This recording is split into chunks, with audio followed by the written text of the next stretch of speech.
Hello दोस्तों, स्वागत है आपका आपके अपने यूट्यूब चैनल पर। आज हम यूनिट फर्स्ट का महत्वपूर्ण टॉपिक अपना षट दर्शन आज इस वीडियो में हम देखेंगे। देखिए, षट दर्शन में 6 दर्शन है कुल। पहला दर्शन सांख्य दर्शन, दूसरा वैशेषिक, तीसरा योग दर्शन, चौथा मीमांसा दर्शन, पांचवा वेदांत दर्शन और छठा न्याय दर्शन। ठीक है, तो पहली बात तो ये कि आपको इन 6 के नाम पता होना चाहिए। षट दर्शन में इन 6 दर्शनों के नाम आपको पता होना चाहिए। ठीक है, तो याद कीजिए, पहला सांख्य, वैशेषिक, योग, मीमांसा, वेदांत और न्याय दर्शन। जो वेदांत दर्शन है इसको उत्तर मीमांसा और जो मीमांसा दर्शन है इसको पूर्व मीमांसा भी कहते हैं। ठीक है, अब इनके बारे में हम डिटेल से देखते हैं। हम टू द पॉइंट बात करेंगे, बिल्कुल ऑब्जेक्टिव जैसा, जो हमारी एग्जाम्स की दृष्टि से बहुत ही इम्पोर्टेंट होगा। ठीक है, तो पहला है हमारा सांख्य दर्शन। सांख्य दर्शन के प्रवर्तक महर्षि कपिल। इम्पॉर्टेंट है बहुत ज़्यादा कि सांख्य दर्शन के प्रवर्तक कौन है? महर्षि कपिल। इस दर्शन का प्राचीन प्रमाणिक ग्रंथ कौन सा है? सांख्यकारिका।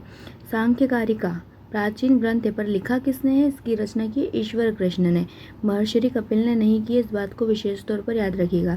सांख्य दर्शन के प्रवर्तक महर्षि कपिल और जो प्राचीन ग्रंथ है इसका वो है सांख्यकारिका। इसकी रचना की है ईश्वर कृष्ण ने। यह सबसे प्राचीन दर्शन है। इसका मुख्य आधार क्या है? तो सत्कार्यवाद है। सत्कार्यवाद का अर्थ होता है कि कार्य अपनी उत्पत्ति के पूर्व कारण में विद्यमान रहता है, कि मतलब कार्य होने के लिए किसी न किसी का कारण का होना अनिवार्य है। कोई ना कोई कार्य होगा तभी वह कारण होगा, तभी वह कार्य हुआ है। यह आधार किसका है? सत्कार्यवाद कहलाता है और यह आधार है सांख्य दर्शन का। नेक्स्ट, इस दर्शन की मान्यता है कि जगत की उत्पत्ति ईश्वर से नहीं हुई है। इम्पोर्टेंट है, मतलब ये दर्शन जगत की उत्पत्ति में ईश्वर को नहीं मानता। यह दर्शन मानता है कि जगत की उत्पत्ति पुरुष और प्रकृति के सहयोग से हुई है। किससे? पुरुष और प्रकृति के सहयोग से। यह दर्शन सृष्टि के 3 गुण यह दर्शन सृष्टि के 3 गुण बताता है। कौन कौन से? सद्गुण, रजगुण, तमगुण। सत्य, रज और तमगुण। और जो आपका ये तीनों गुण हैं ये क्या कहलाते हैं? त्रिगुण सिद्धांत कहा जाता है। ठीक है, नेक्स्ट, इस दर्शन पर जैन धर्म का सर्वाधिक प्रभाव पड़ा है। जैन धर्म का सबसे ज़्यादा प्रभाव किस पर पड़ा है? हमारे सांख्य दर्शन पर। सांख्य दर्शन पूर्णतया बौद्धिक और सैद्धांतिक दर्शन है। इसमें 25 तत्वों का विवरण है। कितने? 25 तत्वों का। और इस कारण से इसे संख्या का दर्शन या फिलोसॉफी ऑफ नंबर भी कहा जाता है। तो क्या क्या पॉइंट इंपॉर्टेंट है? सारे ही पॉइंट इंपॉर्टेंट है। पहला, इसके प्रवर्तक महर्षि कपिल। दूसरा, इसका प्राचीन ग्रंथ कौन सा है? सांख्यकारिका, जिसकी रचना ईश्वर कृष्ण ने की। सबसे प्राचीन दर्शन, जैन धर्म का इस पर सबसे ज़्यादा प्रभाव है। ठीक है, यह पूर्णतः बौद्धिक और सैद्धांतिक है। ईश्वर जगत के निर्माण में ईश्वर से नहीं हुई है। ये कहता है जगत का निर्माण पुरुष और प्रकृति के सहयोग से हुआ है। ये सत्कार्यवाद का सिद्धांत देता है, यानी कार्य के लिए कारण आवश्यक है। 25 तत्व बताए हैं, इसलिए इसको संख्या का दर्शन भी कहा जाता है। ठीक है, तो ये है आपका पूरा सांख्य दर्शन। इसमें से आपको एक भी पॉइंट नहीं छोड़ना है, सभी अपनी कॉपी में नोट कर लेना है। ठीक है, ऐसा भी पूछा जा सकता है कि त्रिगुण सिद्धांत किससे संबंधित है? तो सांख्य दर्शन से। नेक्स्ट दर्शन है हमारा योग दर्शन। योग दर्शन के प्रवर्तक सभी जानते हैं, महर्षि पतंजलि। इसका आधार सूत्र योग सूत्र है, जिसमें किसका उल्लेख है? अष्टांग योग का। किसका उल्लेख है? अष्टांग योग। ठीक है, योग शब्द का अर्थ क्या होता है? आत्मा और परमात्मा के साथ मिल जाना। आत्मा का परमात्मा के साथ मिल जाना। अब देखिए, इस दर्शन की मान्यता है कि आसन और प्राणायाम के माध्यम से ईश्वर या मोक्ष की प्राप्ति होती है। तो इम्पोर्टेंट पॉइंट है कि आसन एवं प्राणायाम के माध्यम से हमको क्या होता है? ईश्वर या मोक्ष की प्राप्ति होती है। जो अष्टांग योग है उसमें कौन कौन से 8 योग है आपको याद होना चाहिए। पहला यम, दूसरा नियम, तीसरा आसन, चौथा प्राणायाम, पांचवा प्रत्याहार, छठा धारण, सातवां ध्यान, आठवां समाधि। 8 के नाम आप रट लीजिएगा, लिख कर याद कीजिएगा। ठीक है, दूसरा दर्शन है हमारा न्याय दर्शन। न्याय दर्शन के प्रवर्तक गौतम है, जिन्हें अक्षपाद के नाम से भी जाना जाता है। ठीक है, तो कभी कभी गौतम ना देकर क्या दे देंगे? अक्षपाद। तो अक्षपाद कौन है? न्याय दर्शन के प्रवर्तक, जिनका अन्य नाम गौतम भी है। इन्होंने न्यायशास्त्र की रचना की है, जिसे भारतीय तर्क विद्या का प्राचीनतम ग्रंथ माना जाता है। इंपॉर्टेंट पॉइंट है, भारतीय तर्क विद्या का प्राचीनतम ग्रंथ कौन सा है? न्यायशास्त्र, जिसकी रचना गौतम ने की है। इस दर्शन की मान्यता है कि तर्क के आधार पर ही किसी बात को हमको स्वीकार करना चाहिए। ठीक है, तर्क मतलब प्रमाण के आधार पर। और प्रमाण की इसमें 4 विधियां बताइए, प्रत्यक्ष, अनुमान, उपमान और शब्द। याद रखिएगा, प्रत्यक्ष, अनुमान, उपमान और शब्द। नेक्स्ट दर्शन है वैशेषिक दर्शन। इसके प्रवर्तक महर्षि कणाद हैं, जिन्हें कण्वुक, उलुक और कश्यप नामों से भी जाना जाता है। ठीक है, कणाद के अन्य नाम भी याद रखिएगा, कण्वुक, उलुक, कश्यप। वैशेषिक सूत्र इस दर्शन का मूल प्रमाणिक ग्रंथ है। ठीक है, इनकी मान्यता थी कि 5 विशेष पदार्थ, पंच महाभूत, पृथ्वी, आकाश, जल, पवन, अग्नि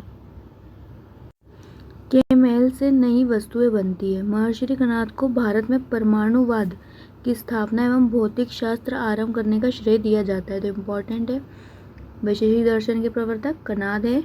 इनके अन्य नाम याद रखिएगा, कण्वुक, उलुक, कश्यप। पंचमहाभूत तत्व इन्होंने बताया है, जिससे भी किसी भी पदार्थ की उत्पत्ति या किसी भी वस्तु इन पंचमहाभूत तत्व से बनती है। ठीक है, और कणाद को परमाणुवाद की स्थापना और भौतिक शास्त्र के आरंभ करने का श्रेय दिया जाता है। नेक्स्ट है आपका मीमांसा दर्शन। इसके 2 पार्ट है, एक पूर्व मीमांसा और एक उत्तर मीमांसा। तो हम देखेंगे पूर्व मीमांसा, जिसके प्रवर्तक है जैमिनी, इनका ग्रंथ है मीमांसा सूत्र। जबकि उत्तर मीमांसा के प्रवर्तक बद्रायण। ठीक है, याद रखिएगा। नेक्स्ट है कुमारिल भट्ट और प्रभाकर, अन्य दार्शनिक है जो किससे संबंधित है? मीमांसा दर्शन से। और ऐसा भी पूछा जा सकता है कि जो मीमांसा दर्शन है, इसमें 2 संप्रदाय बने थे, एक कुमारिल संप्रदाय और एक प्रभाकर संप्रदाय। ठीक है, तो ये भी याद रखिएगा। इस दर्शन ने याज्ञिक वैदिक परंपरा का समर्थन किया। ठीक है, यज्ञों पर ज़्यादा बल किस दर्शन ने दिया है? तो मीमांसा दर्शन ने, याद रखना है इसे। इस दर्शन की मान्यता थी कि वेदों द्वारा विहित कर्म ही धर्म है। वेदों में जो विहित कर्म है वही क्या है? धर्म है। इसलिए यज्ञवाद का ये क्या करता है? समर्थन करता है। तो यज्ञवाद का समर्थन करने वाला दर्शन मीमांसा दर्शन। ये वेदों को नित्य और अपौरुष्य मानते हैं। अपौरुष्य मतलब जिसकी रचना किसी पुरुष ने नहीं की हो।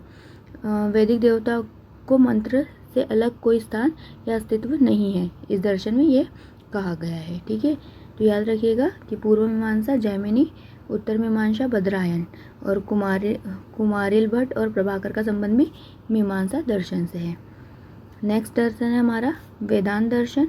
यह वेदों की ज्ञान मार्गी का अंश को वेदांत कहा जाता है, या वेदों की ज्ञान मार्गी शाखा से संबंधित है। इसके प्रवर्तक हमने देख लिया है बद्रायण, इसको उत्तर मीमांसा दर्शन भी कहते हैं। फिर उपनिषद, गीता, बद्रायण कृत वेदांत सूत्र ही वेदांत दर्शन का आधार है। क्या क्या आधार है? तो उपनिषद, गीता और बद्रायण कृत वेदांत सूत्र। ठीक है, और इस के आधार पर वेदांत की विभिन्न शाखाओं का विकास हुआ है। 2 शाखा आप जानते हैं, अद्वैतवाद और द्वैतवाद। अद्वैतवाद, इसमें ब्रह्मा का विवेचन निर्गुण के रूप में किया जाता है। इसके प्रमुख दार्शनिक कौन है? शंकराचार्य। अद्वैतवाद के शंकराचार्य।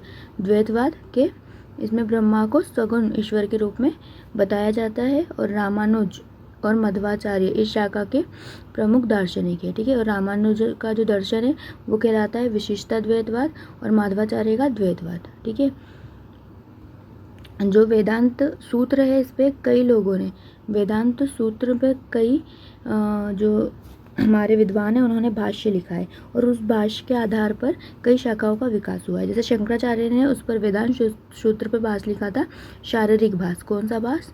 शारीरिक भाष्य, इसको याद रखिएगा। ठीक है, और जो आपके रामानुजाचार्य है इन्होंने भी उस पर भाष्य लिखा था, और इनका संप्रदाय था श्री संप्रदाय। श्री संप्रदाय किससे संबंधित है? तो ये क्वेश्चन पूछा जाता है, श्री संप्रदाय रामानुज से संबंधित है। ठीक है, तो ये हो गए आपके षट दर्शन, जिसमें हमने पढ़ा सांख्य दर्शन, वैशेषिक दर्शन, योग दर्शन, मीमांसा, वेदांत और न्याय दर्शन। ठीक है, तो एक बार हम इम्पोर्टेंट पॉइंट देख लेते हैं, क्विक रिविजन। सांख्य दर्शन, प्रवर्तक महर्षि कपिल। प्रामाणिक ग्रंथ सांख्यकारिका, जिसकी रचना ईश्वर कृष्ण ने की थी। प्राचीन ग्रंथ है, जैन धर्म का सबसे ज़्यादा प्रभाव है। 25 तत्वों का विवरण है, इसलिए इसको संख्या का दर्शन भी कहते हैं। 3 गुण त्रिगुण सिद्धांत सांख्य दर्शन से संबंधित है। नेक्स्ट, योग दर्शन, प्रवर्तक महर्षि पतंजलि। इसका आधार सूत्र योग सूत्र है, जिसमें अष्टांग योग के बारे में है। ठीक है, फिर इसके बाद क्या है कि इसमें आसन प्राणायाम को मोक्ष की प्राप्ति का साधन बताया है। दूसरा है फिर न्याय दर्शन, जिसके प्रवर्तक गौतम, अन्य नाम अक्षपाद है, न्याय शास्त्र की रचना की, जो भारतीय तर्क विद्या का प्राचीनतम ग्रंथ है। ठीक है, और प्रमाण की 4 विधियाँ कौन कौन सी है? प्रत्यक्ष, अनुमान, उपमान और शब्द है। ठीक है, फिर आता है वैशेषिक दर्शन, इसके प्रवर्तक कणाद है। कणाद के अन्य नाम देखेंगे कणभुक, उलूक, कश्यप। ठीक है, वैशेषिक दर्शन में 5 विशेष पदार्थ बताए, जिनको पंचमहाभूत कहते हैं। कणाद को परमाणुवाद की स्थापना करने का श्रेय जाता है। भौतिक शास्त्र का आरंभ कणाद के द्वारा किया गया था। मीमांसा दर्शन, प्रवर्तक जैमिनी है। इनका ग्रंथ मीमांसा सूत्र है, उत्तर मीमांसा के बद्रायण है। कुमारिल भट्ट और प्रभाकर मीमांसा दर्शन से संबंधित है। ठीक है, इसके बाद क्या है कि जो मीमांसा दर्शन है उसने यज्ञवाद का समर्थन किया है, यज्ञवाद पर बहुत अधिक बल दिया है। वेदांत दर्शन, ज्ञान मार्गी अंश को वेदांत कहा जाता है, वेदों के ज्ञान मार्गी अंश को। बद्रायण प्रवर्तक, इसका आधार है उपनिषद, गीता और बद्रायणकृत वेदांत सूत्र, और इस पे कई भाष्य लिखे गए, और उन भाष्यों के कारण कई अन्य संप्रदाय का क्या हुआ? विकास हुआ, कई शाखाओं का, जिसमें आपकी प्रमुख शाखा अद्वैतवाद, शंकराचार्य जिसके प्रवर्तक, दूसरी द्वैतवाद, जिसमें एक आता है विशिष्टाद्वैत, जिसके रामानुजाचार्य, द्वैतवाद जिसके माधवाचार्य। ठीक है, तो ये हो गए आपके षड दर्शन। ठीक है, अब हम नेक्स्ट टॉपिक अपने नेक्स्ट वीडियो में देखेंगे। जब तक के लिए मिलते हैं, धन्यवाद।